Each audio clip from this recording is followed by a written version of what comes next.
आमचे ज्येष्ठ मित्र आणि जळगाव जिल्ह्यातील एक वडीलधारक नेतृत्व आदरणीय करीम सराफ साहेब, एजाज भाई, मंचावर बसलेले सारे मान्यवर मंडळी,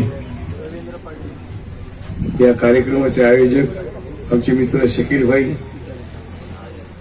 ज्यांना आज या ठिकाणी पुरस्कृत करण्यात आलं, सन्मानित करण्यात आलं, ते सारे पुरस्कारार्थी बंधू भगिनी आणि कर्जत सारख्या एका छोट्या गावामध्ये देखील आवर्जून या ठिकाणी या कार्यक्रमाला उपस्थित राहिले आपण सारे समाजातील मान्यवर. शकील भाई सातत्याने गेली 9 वर्षाच्या पेक्षा देखील जास्त काळापासून आपल्या वाचनाच्या माध्यमातून समाजामध्ये वेगवेगळ्या क्षेत्रात चांगलं काम करणाऱ्या माणसांना शोधून त्याचा गौरव करण्याचं काम करत आहेत. एका छोट्या गावातल्या एका छोट्या कार्यकर्त्याला हे सगळी करायची गरज काय आहे असा जर विचार केला तर मला असं वाटतं की ती गरज आहे. याचं कारण असं आहे की समाजामध्ये काय चांगलं चाललंय, काय चांगलं असायला पाहिजे याची जाण जोपर्यंत सामान्य गावातल्या छोट्या छोट्या घरांपर्यंत, माणसांपर्यंत जोपर्यंत निर्माण होणार नाही तोपर्यंत आपला समाज उन्नत आणि समृद्ध होऊ शकणार नाही, सुसंस्कृत होऊ शकणार नाही. आणि ही धडपड आमच्या शकील भाई त्यांचे सगळे सहकारी करतायत. ही अतिशय कौतुकास्पद गोष्ट आहे. आज या कार्यक्रमात त्यांनी मला अध्यक्ष म्हणून बोलवलं, त्याबद्दल मी त्याचा आभारी आहे. कार्यक्रमाच्या व्यस्ततेमुळे अध्यक्ष असताना देखील मधूनच पलायन करावं लागतंय, त्यामुळे मी या अध्यक्षपदाची धुरा आता करीम सराफ साहेबांकडे सोपवतो आणि आपल्या सगळ्यांना शुभेच्छा देतो. खास करून पुरस्कारार्थींना खूप खूप शुभेच्छा देतो. जे आपण काम आपल्या क्षेत्रामध्ये केलंय त्याचा या ठिकाणी सन्मान झालाय. सन्मान होणं याचा अर्थ असा आपली जबाबदारी वाढणं आहे. आणि इथे ताई आता भाषणामध्ये ताईंनी सांगितलं, पटेल ताईंनी, ते खरंच आहे की प्रत्येक पुरस्कार आणखीन प्रेरणा देतो, आणखीन चांगलं काम करण्याची, आणखीन समाजाच्या हिताचं काम करण्याची प्रेरणा देत राहतो. आणि पुरस्कार लहान आहे किंवा मोठा आहे यापेक्षा आपल्या कामाला पाहून कोणतरी आपलं कौतुक केलं ही खूप समाधानाची, आनंदाची बाब आहे. जीवनामध्ये फार मोठी शक्ती देणारी बाब आहे. आणि ते काम आमचे शकीलभाई त्याचे सहकार्य करतायत, मी त्यांचंही कौतुक करतो. कधीतरी त्यांनाही एखादा पुरस्कार आपण द्यायला लागेल आणि निश्चितपणे देऊ. परंतु त्यामुळे आता त्यांनी या ठिकाणी सांगितलं की त्यांच्या काही माझ्याकडून बऱ्याच अपेक्षा आहेत, निश्चितपणे आपण त्या पुऱ्या करू, काही चिंता करू नका. फक्त जे चौकटीत असेल तेवढंच सांगा,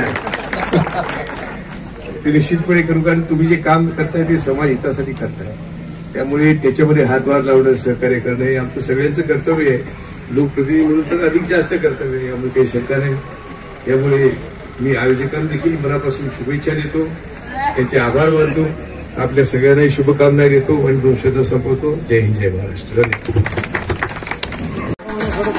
आदर्श प्रवीण पाटिल को तौर पर इन्हें सम्मानित किया जा रहा है. सर्टिफिकेट, ट्रॉफी संजय दीनचंद चौधरी जी, कोतुरी, आदर्श प्रवीण पाटिल, वर्षा प्रवीण पाटिल साहेबा, आदर्श पुलिस पाटिल.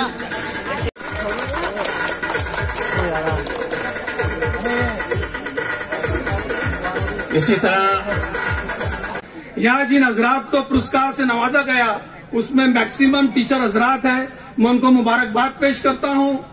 मैं टीचर हजरात जो यहाँ पे मेरी बहनें, मेरी माएं जो बैठी है काफी तादाद में है. टीचर जो है वो एक डॉक्टर बनाता है, एक इंजीनियर बनाता है, एक शिक्षक बनाता है, एक कलेक्टर बनाता है, एक पंतप्रधान बनाता है और एक चीफ मिनिस्टर बनाता है. पर उसकी ये ख्वाहिश कभी नहीं होती कि मैं पंतप्रधान बन जाऊं. वो टीचर हमेशा टीचर ही रहता है और उसके ख्यालात ये होते हैं कि मेरा स्टूडेंट ऐसी जगह जाके बैठे कि जिससे मेरा नाम रोशन हो. बाबा साहेब आम्बेडकर ने कॉन्स्टिट्यूशन दिया और अब मिलकर जो हमारी टीम रहती है उनकी सलाह से कोई भी काम किया जाए वो ऑर्गेनाइजेशनल एटीट्यूड के तहत संस्था आगे बढ़ती है, ये समझने की जरूरत है. मुझे बहुत खुशी है कि मौलाना आजाद के इस जयंती के मौके पर आपने प्रोग्राम, मुझसे पेश हो एजाज मलिक है, श्री दादा है, हमारी पाकिजा मैडम है, हमारी छोटी बहन सभी लोगों ने अपने विचार आपके सामने रखे।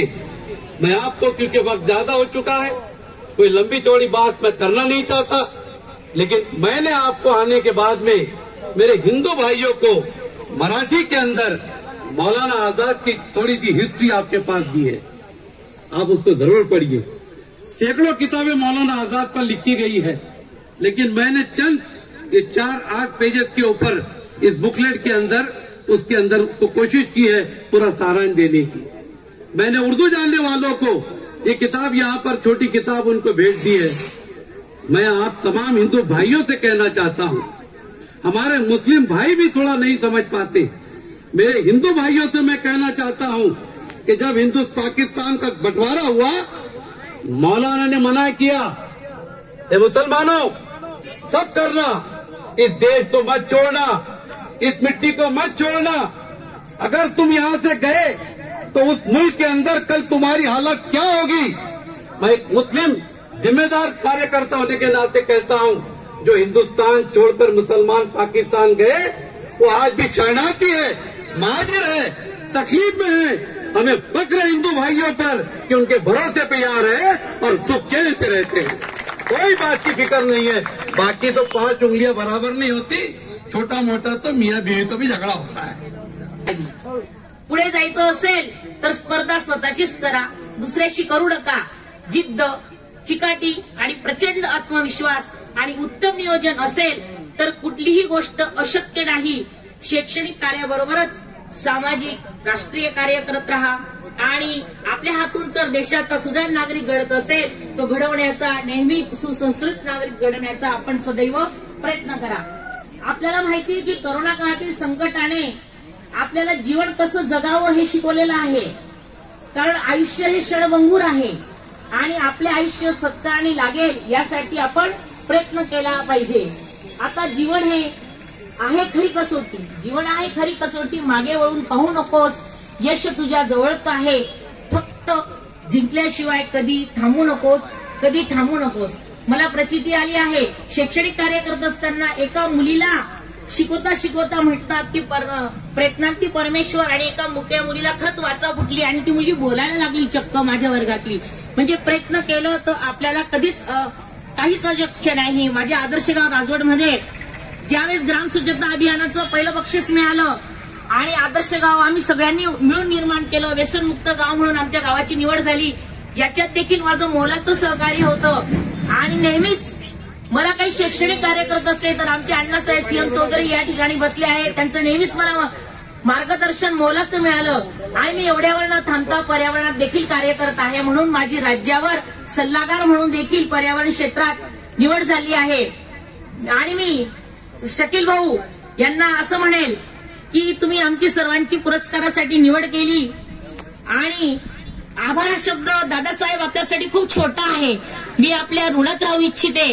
आणि मला संयोजकांनी आपले मनोगत या ठिकाणी मांडण्याची संधी दिली, कारण आपल्याला दादासाहेबांना ऐकायचं आहे। शिक्षक असल्यामुळे खूप मोठं भाषण देतात शिक्षक, दादांना माहिती होतं, पण मला संधी दिली, मी सगळ्यांच्या वतीने त्यांचे आभार व्यक्त करते। आणि आतापर्यंत मला मिळालेले सर्व 117 पुरस्कार, इंटरनॅशनल पुरस्कार जे आहे, मी माझ्या जळगाव जिल्ह्यातील प्रत्येक नागरिकाचे आहेत असं इथं आवर्जून सांगते आणि ते पुरस्कार आपल्या सर्व जळगाव बंधूंना समर्पित करते। आणि शेवटी जाता जाता एवढंच म्हणेल कि जब टूटने लगे हौसला, जब टूटने लगे हौसला तो बस ये याद रखना, बस ये याद रखना, बिना मेहनत के हासिल तब तो ताज नहीं मिलता, बिना मेहनत के हासिल तब तो ताज नहीं मिलता। ढूंढ लेना अंधेरों में मंजिल अपनी, ढूंढ लेना अंधेरों में मंजिल अपनी, क्योंकि जुगनू कभी रोशनी का